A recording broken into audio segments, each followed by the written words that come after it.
दोस्तों नमस्कार। स्वागत है आप सभी का आप ही के अपने इस मंच पर जिसका नाम है मयूर जानी ऑफिशियल। आप देख रहे हैं हमारी बगल वाली खिड़की में रविंद्र सिंह साहब बैठे हुए हैं और हम सीधा मुद्दे पे आएंगे, ज्यादा वक्त जाया नहीं करेंगे। आप ये सब जानते हैं कि बहुत ही वरिष्ठ पत्रकार और दिल्ली कवर करते हैं, संसद कवर करते हैं, पार्लियामेंट कवर करते हैं, लुटियंस पॉलिटिक्स जो है उसको पूरी तरह से वो कवर करते हैं और जानकारी रखते हैं। तो हम यहाँ अहमदाबाद में बैठे बैठे अगर ये कह दें कि उपराष्ट्रपति चुनाव में क्रॉस वोटिंग होगी या नहीं होगी, या ये होगा या वो होगा, वो फिर तो मतलब सिर्फ हमारा स्पेकुलेशन हो सकता है। फर्स्ट हैंड इंफॉर्मेशन हमारी नहीं कही जाएगी। वो रविंद्र भाई वहां बैठे हैं, तो हमने सोचा कि बहुत चर्चा हो रही है देश में। 9 सितंबर को उपराष्ट्रपति पद का चुनाव है और बहुत सारे हमारे डिजिटल प्लेटफॉर्म्स जो देश के हैं, जो अल्टरनेट जर्नलिज्म या तो अल्टरनेट मीडिया जिसको कहा जाता है, इंडिपेंडेंट मीडिया कहा जाता है, वहां पे आप लगातार इस चीज को सुन रहे हैं कि ये जो चुनाव है उपराष्ट्रपति पद का, जहां पे रेड्डी साहब जो हैं वो महागठबंधन की ओर से है और फिर जो रविचंद्रन साहब है वो एनडीए की ओर से है, और ये बहुत बड़ा एक हाइप क्रिएट हो रहा है कि इस चुनाव में क्रॉस वोटिंग होगा। मतलब कि एनडीए के उम्मीदवार को हराने के लिए मोदी साहब के साथी दल जो हैं उनमें से उनके खिलाफ वोट किया जाएगा और यूपीए के उम्मीदवार को, मतलब इंडिया गठबंधन, यूपीए कहां आप कहेंगे, इंडिया गठबंधन के उम्मीदवार को जिताने के लिए क्रॉस वोटिंग होगा। इस पर लगातार यूट्यूब पे बहुत कार्यक्रम चल रहे हैं। अब हम यहाँ अहमदाबाद में बैठे, हमको नहीं पता। तो रविंद्र भाई, मैं तो पहला सवाल ये पूछना चाहता हूं आपसे। आप वहां बैठे हैं, आप संसद जाते हैं, आप सांसदों से बातचीत करते हैं, आपकी नजर बनी रहती है। ये जो ये जो बात लगातार कही जा रही है और बहुत हाइप क्रिएट हो रहा है कि इनके पसीने छूट गए हैं, किसके, ये नरेंद्र मोदी साहब के और अमित शाह साहब के, और फिर कहा गया कि चंद्रबाबू नायडू के बेटे आए और कोई बहुत बड़ा डील करके गए हैं। गुरु एक चीज बताइए, आप वहां बैठे, क्या इस चुनाव में 9 तारीख को जो होना है, जो गुप्त मतदान होता है, आपको क्या जानकारी है कि क्रॉस वोटिंग होगा, और होगा तो कौन किसको क्रॉस करेगा, ये बता दीजिए। धन्यवाद। नमस्कार मयूर भाई। देखिए, उपराष्ट्रपति राष्ट्रपति का चुनाव की प्रक्रिया आप जानते हैं। उपराष्ट्रपति की बहुत साधारण प्रक्रिया है, राष्ट्रपति की थोड़ी सी जटिल है, लेकिन उपराष्ट्रपति बड़ी सिंपल है। उसमें जो लोकसभा राज्यसभा के सदस्य हैं वही वोट डालते हैं। संसद भवन के भीतर ही वोट होता है, बाहर वोट कोई होता नहीं। इस बार थोड़ा सा बदलाव आया है। वैसे पहले भी कर सकते थे अगर जरूरत पड़े तो, लेकिन एक बदलाव आया है कि 2 सांसद इस वक्त जेल में हैं। एक दिल्ली की जेल में है, इंजीनियर रशीद, जो कि बारामूला से सांसद हैं, जम्मू कश्मीर में। एक अमृतपाल सिंह, जो खडूर साहब पंजाब के सांसद हैं, वो असम की डिब्रूगढ़ जेल में है। तो इंजीनियर रशीद को वोट डालने की इजाजत दे दी गई है। वो कस्टडी में रहेंगे और वोट डाल के वापस जेल चले जाएंगे, तिहाड़ जेल। जी जी। और डिब्रूगढ़ में बैलेट, जो पोस्टल बैलेट है, वो भेज दिया गया है। वो पोस्टल बैलेट पर अपना वोट डालेंगे और वहीं पर रहेंगे। उनको दिल्ली आने की इजाजत नहीं मिली है। ये तो 2 लोगों के वोट है। बाकी सब लोग संसद भवन में आएंगे, वोट डालेंगे। अगर किसी को डालना है तो, नहीं डालना है तो अपनी मर्जी है। अपनी मर्जी। तो हाँ, अब लोकसभा और राज्यसभा के सदस्य मिलाकर के ये वोट होता है। जाहिर आप जानते ही हैं कि लोकसभा बड़ा हाउस है, डबल है, लगभग 543 सांसदों का है, और 235 और प्लस 12, 235 चुने हुए सांसद और 12 नॉमिनेटेड, उन लोगों को वोट डालने का अधिकार है। तो नॉमिनेटेड सांसदों को भी वोट डालने का अधिकार है। 2 सदस्य लोकसभा में भी होते थे, एंग्लो इंडियंस, लेकिन जब 2014 में मोदी सरकार आई तो एक बिल लेके आए और उनको हटा दिया।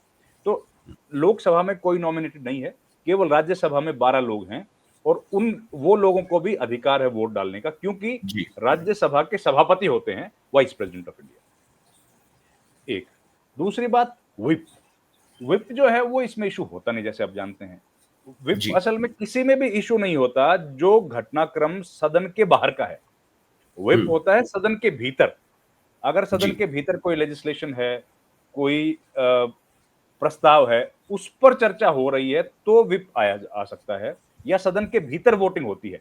सदन के भीतर वोटिंग होती है लोकसभा में लोकसभा के अध्यक्ष के लिए, लोकसभा के उपाध्यक्ष के लिए, और राज्यसभा में राज्यसभा के सभापति के लिए। यही सदन की वोटिंग होती है, इसके अलावा वोटिंग नहीं होती।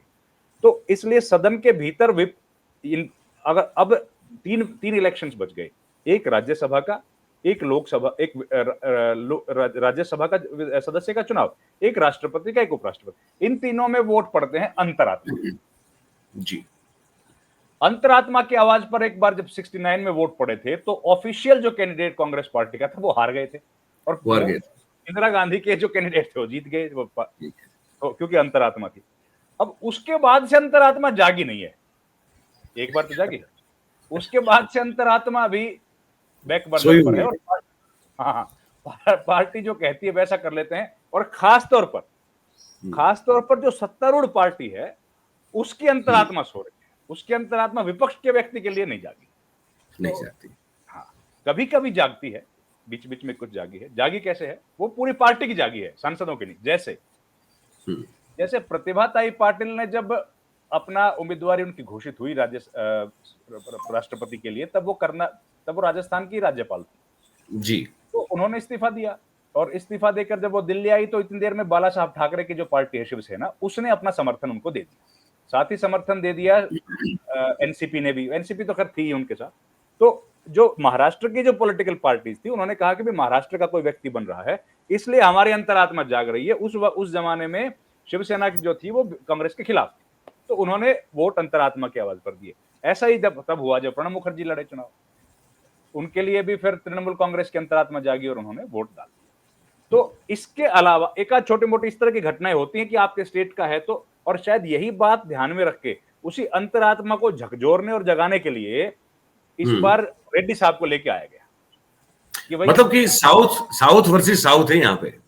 हाँ, तो उसमें यही लेके आया गया। पहले तो देखिए कोशिश करिए कि किसी तरीके से डीएमके को तोड़ा जाए, क्योंकि अगर सीपीआर जो है, सीपी राधाकृष्णन, ये तो आप जानते हैं कोयम्बटूर के सांसद रहे जी, और उनको तोड़ के, क्योंकि डीएमके भी वहीं की पार्टी है, तो अगर डीएमके की अंतरात्मा जाग जाए तो शायद यूपीए से अलग या इंडिया गठबंधन से अलग फैसला करके, क्योंकि तमिल का व्यक्ति कोई बनने जा रहा है इतने बड़े पद पे, तो शायद उनको समर्थन दे दें, लेकिन वो नहीं हुआ। तो उसके बाद रेड्डी साहब के लिए कोशिश की गई कि भाई इंडिया ने कि क्या पता हम लोग अगर रेड्डी साहब को बनाएंगे तो जो टीडीपी है उसकी आज अंतरात्मा जाग जाए, लेकिन कोई फायदा हुआ नहीं। झकझोरने के बावजूद भी सबकी अंतरात्मा सेट। क्योंकि हम लगातार ये सुन रहे हैं, मैंने इस मुद्दे पर हमारे मंच पर मैं पहली बार बात कर रहा हूं, मैं अब तक नहीं कर रहा था, और मैं जानबूझ के नहीं कर रहा था। मैंने कहा मैं अभी गुजरात में अहमदाबाद में बैठा हूं और मैं हियर से या किसी से फोन पे बात करके जो चलाऊंगा, हो सकता है कि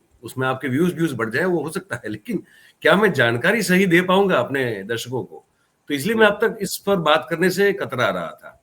अब क्योंकि बहुत करीब है और इसलिए मैंने सोचा कि मैं आपसे बात करूं, क्योंकि आप वहां बैठे हैं, आपको पता है क्या हो रहा है। तो ये जो हम सुनते आ रहे हैं इतने दिनों से कि भाई रेवंत रेड्डी साहब ने इस नाम को सजेस्ट किया, रेड्डी साहब के, है ना, और रेवंत रेड्डी साहब और चंद्रा बाबू नायडू जो हैं अभी भी बहुत क्लोज हैं। रेड्डी साहब उनको काफी अपना एक पॉलिटिकल मेंटर मानते हैं, और एक तरह से ये कहा गया कि भाई चंद्रा बाबू नायडू ने ही रेड्डी साहब का नाम प्रपोज किया, क्योंकि उनके पुराने रिश्ते, उन पर फिर बहुत सारी बातें हुई दोनों के। और ये कहा गया, मतलब मैं पिछले 10 दिन से जो सुन रहा था, तो मैं सुन ही रहा था, ध्यान से एकदम गौर से सुन रहा था, कि फिर ये कहा गया कि तो इसका मतलब ये है कि फिर अब चंद्रबाबू नायडू जो है उनकी, किसी ने तो हमको ये भी कह दिया कि चंद्रबाबू, अब देखिए बातें आती हैं, हमको किसी ने कल ये कहा कि चंद्रबाबू, राहुल गांधी और तीसरा नाम किसका दिया मुझे, मैं अभी तीसरा नाम भूल गया, ये तीनों लोगों के दुबई में एक स्विफ्ट मीटिंग हो गई है, मतलब एक छोटी सी मुलाकात। ये कल रात को मुझे किसी ने जो है ये कहा, और बड़ा मतलब क्या कहते हैं कि बड़े मतलब कॉन्फिडेंस के साथ कहा कि मैं कह रहा हूं आप मेरी बात मानिए। मैंने कहा मुझे मानने में कोई आपत्ति नहीं है, लेकिन यहाँ बैठ के मैं संजय तो हूं नहीं कि मेरी दूरदृष्टि है मैं देख पाऊंगा, वो आप कह रहे तो मैं ठीक है सुन रहा हूं। तो ये सब बहुत चल रहा है कि भाई इस बार मोदी और शाह के पसीने छूट गए हैं, और ये चुनाव उनके लिए बहुत इज्जत बचाने का मामला है। और इसमें अगर कहीं कुछ लोग ये भी कह रहे हैं कि 65 वोट का डिफरेंस बनता है दोनों की ताकत में, और कह रहे हैं कि अगर ज्यादा नहीं लेकिन 10-15 भी क्रॉस वोट हो गए, कहां से? एनडीए से, इंडिया गठबंधन के कैंडिडेट के लिए, तब भी इनकी नाक कट जाएगी। तो ये सब बहुत कुछ हो रहा है।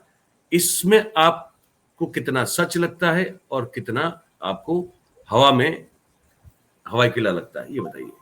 देखिए मयूर भाई, वोट सरकार के पक्ष से दूसरी तरफ चले जाएंगे, इस बात की संभावना बहुत कम है, बहुत कम अच्छा। संभावना। मेरी जानकारी अभी तक तो यही है कि सारा वोट इंटैक्ट है, क्योंकि आज जो कार्यशाला है बीजेपी की, और उसमें भी जो सांसद, एनडीए के जो सांसद आए हैं, वो सब लोग जाहिर है वही कमिटेड लोग हैं जो बीजेपी के साथ खड़े हैं। लेकिन क्योंकि मतदान गुप्त है, जी। अब हर व्यक्ति के बारे में ये कहना कि भाई कोई भी वोट जो है वो क्रॉस नहीं होगा, ये कहना तो मुझे लगता है थोड़ा सा बहुत ज्यादा ही कॉन्फिडेंट कोई व्यक्ति हो जाएगा। तो उतना कॉन्फिडेंट मैं तो नहीं हूं कि किसी जी। 100% जो है 300 सवा 300 सांसदों के बारे में ऐसा बोल पाऊं। लेकिन जी। ये बात तय है कि इस तरह की कोई सुगबुगाहट नहीं है कि पार्टी के स्तर पर कोई भी पार्टी, हम्म। चाहे वो टीडीपी है या नीतीश कुमार की पार्टी है, उस लेवल पार्टी के स्तर पर कोई क्रॉस वोट होने की संभावना है, उस बात से मैं इनकार करता हूं। लेकिन कोई व्यक्तिगत व्यक्ति जो इंडिविजुअल है, अगर वो अपने लेवल पर उसके मन में क्या चल रहा है वो कहना तो मुश्किल है, वो तो संभावना है। तो वो संभावना तो फिर इधर भी है कि सुदर्शन रेड्डी से भी कई लोग जो नाराज होंगे, हो सकता है वो लोग इंडिया एनडीए गठबंधन को भी वोट डाल दें, उस बात की तो हम्म। संभावना वहां भी है। हाँ, हम्म। लेकिन अगर इंडिया गठबंधन के किसी सांसद ने वोट डाल दिया हम्म। सीपीआर को, तो वो बड़ी खबर नहीं है। बड़ी खबर वाकई में होगी अगर ये। एनडीए गठबंधन के किसी व्यक्ति ने क्रॉस वोट हम्म। किया, और वो वोट चाहे वो कितने भी संख्या हो, अगर वो थोड़ा भी संख्या है, जो पॉलिटिकल पार्टीज के लोग हैं, देखिए इंडिविजुअल भी कई छोटी छोटी पार्टीज है, वो इधर या उधर वोट डालेंगे। ओवैसी की पार्टी के एक सांसद हैं, 6-7 सांसद निर्दलीय हैं, ऐसे एक दो वाले कई सारे सांसद हैं, तो वो लोग भी जाहिर है कहीं तो जाएंगे। और कई जी। सारे ऐसे भी सांसद हैं जो अनअटैच्ड हैं, वो किसी के भी साथ नहीं है, तो उनका वोट आप इधर भी काउंट कर सकते हैं, इधर भी, जैसे बीजू जनता दल है, वाईएसआर है, ये लोग इधर भी नहीं है, तो लेकिन इनको वोट तो डालना ही है टीआरएस है। तो लेकिन वो जो वोट पड़ेगा उस वोट की चर्चा नहीं है, वो वोट तो कहीं भी चला जाए। चर्चा केवल इसी बात की है कि बीजेपी एनडीए के जो घटक दल हैं, जो पॉलिटिकल पार्टीज हैं, एक साथ चुनाव लड़े, उनमें से कोई वोट क्या उधर शिफ्ट हो सकता है। ऐसा अगर होता है तो जाहिर है ये एक सवालिया निशान खड़ा करेगा मोदी की लीडरशिप पे, और जो प्रबंधन है मोदी का या अमित शाह का, उस प्रबंधन पर भी सवाल खड़े करेगा। हाँ, अगर मोदी के पक्ष में किसी ने वोट डाल दिया इंडिया गठबंधन के, तो वो कोई बड़ी बात नहीं होगी। वो इस तरह की घटनाएं आमतौर पर होती रहती हैं। पूर्व के चुनाव में भी हमने देखा है कि जो, अगर प्रणब मुखर्जी का इलेक्शन था, जितनी उनको एक्सपेक्टेड थी उससे ज्यादा वोट मिले, जी। भैरव सिंह शेखावत को जितना एक्सपेक्टेड था उससे ज्यादा वोट मिले। वोट तो मिले इस थे। तरह के हामिद अंसारी के लिए भी ऐसा ही हुआ। तो इस तरह के होने की संभावना है कि सत्ता पक्ष के साथ अगर कुछ लोग टूट के चले जाते हैं वोट डालते वक्त, तो कोई बड़ी उसमें कोई अचरज की बात नहीं है, क्योंकि ऐसा होता रहा है। हाँ, लेकिन जिस तरह की बात और जिस तरह की जो अपने बारे में जो एक बातें मोदी और बीजेपी ने फैलाई है कि बड़ी इंटैक्ट इनकी पॉलिटिकल फिलोसफी है और बहुत जबरदस्त लीडरशिप है, इम्पेकेबल इंटीग्रिटी के साथ लोग इनके साथ जुड़े हैं, अगर एनडीए से कोई लोग टूट के जाते हैं या उधर वोट पड़ते हैं, वो निश्चित तौर पर चिंता का विषय होगा। लेकिन इसको पकड़ पाना बड़ा मुश्किल है।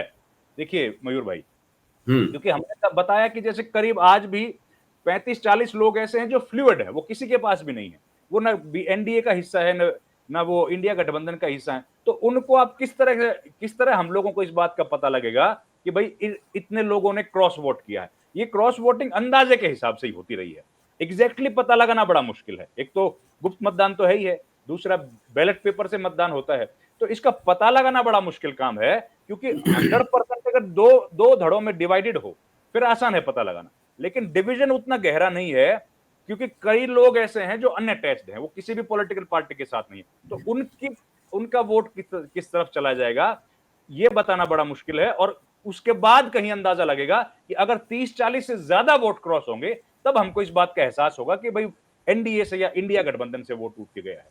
और अच्छा, अगर हम वो लोग। नहीं जाता है तब पता लगाना थोड़ा सा मुश्किल है।